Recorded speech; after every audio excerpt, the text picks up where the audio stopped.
Dans le monde des influenceurs sur les réseaux sociaux, de nouvelles lignes directrices viennent d'être annoncées par la secrétaire d'État à la protection des consommateurs, Eva de Blecker. Maintenant, si une personne publie une vidéo à caractère commercial, elle doit le mentionner. Qu'est-ce que ça va changer concrètement, Camille Payot? Bonjour. Bonjour. Alors concrètement, c'est surtout sur une clarté marketing et la confiance entre les influenceurs et leur public qui va changer. Quand on est sur les réseaux sociaux, et en particulier sur Instagram, on voit défiler une présentation de bougies, de vêtements, de produits électroniques et tout un tas de gadgets. Et ces produits sont présentés par des influenceurs et influenceuses qu'on aime bien suivre, car ces personnes peuvent par exemple nous inspirer. Et donc, il y a un climat de confiance qui s'instaure. Parfois, les influenceurs nous présentent des produits qu'ils ont eux-mêmes découverts et testés personnellement. Donc, les vidéos n'ont pas un but commercial, mais seulement un objectif de partage. Et seulement, dans d'autres cas, certaines vidéos cachent un but marketing. Les influenceurs sont payés pour présenter sur leur propre profil Instagram des produits.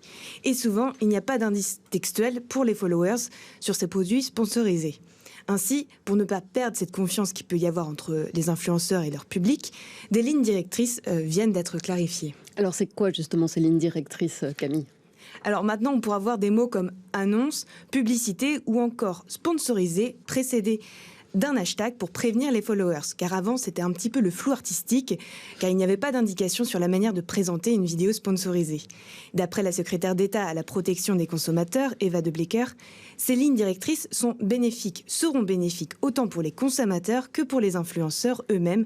Et surtout, cela évitera les amendes à l'avenir, car ces amendes ne seront pas anodines, puisqu'elles pourront s'élever à 80 000 €. Ça fait quand même cher le produit. Mais alors, il n'y a pas que du côté des influenceurs. Les réseaux sociaux, c'est quelque chose qui bouge beaucoup. Et des mesures, elles pourraient être prises pour ne pas tromper le consommateur, mais ce coup-ci, par rapport aux photos des mannequins. Oui, des discussions sont en cours à la Commission de l'économie et de la protection des consommateurs de la Chambre sur un projet de loi visant à indiquer si une photo a été retouchée.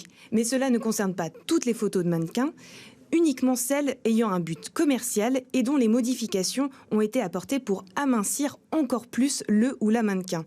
Et cette proposition a pour but de lutter contre l'anorexie, comme l'explique la députée fédérale Vanessa Matz. On l'écoute. Alors on sait que l'anorexie, c'est une maladie qui est multifactorielle, mais on sait aussi que l'image que renvoie un certain nombre de mannequins font que les jeunes filles s'identifient à ces mannequins en pensant que c'est la réalité. Donc ce qu'on a voulu faire, c'est une première disposition qui est de mentionner lorsqu'une photo est retouchée et qu'elle est en vue d'amaigrir le mannequin, et donc cette photo comporte une mention prévenant tous les lecteurs, toutes les personnes qui vont visionner cette photo. L'autre mesure de ce texte, c'est aussi d'avoir un certificat de bonne santé pour les mannequins. Parce qu'on sait que si on touche aux photos, peut-être les publicitaires vont se dire on va plus retoucher les photos, mais on va prendre des mannequins. Alors des auditions sont prévues dans les semaines à venir pour faire évoluer cette proposition de loi. Merci beaucoup Camille Payot pour ces explications. Et puis on verra si ça permet effectivement à certaines jeunes femmes de ne pas s'identifier à des mannequins qui ne peuvent pas exister dans la réalité. Ça sera beaucoup mieux. Merci beaucoup.